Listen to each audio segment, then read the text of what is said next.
Hi, this is John, and I'm just going to show you a quick video of some optimizations that were just added to Lockstep Framework.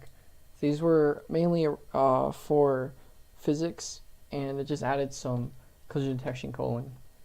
So as you can see, this is 1,000 units being spawned right here, and in the beginning it was very laggy because they were all in the exact same spot, so a bunch of collision checks were returning true and also being checked in the first place because they're all possible collisions.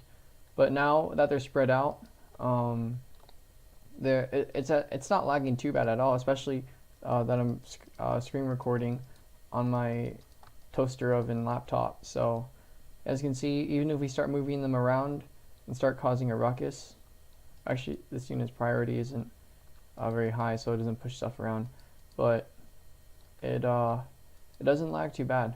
So yeah, I'm just pretty excited about these performance enhancements, or that's a weird phrase. Anyways, thanks for watching. Have a happy developing.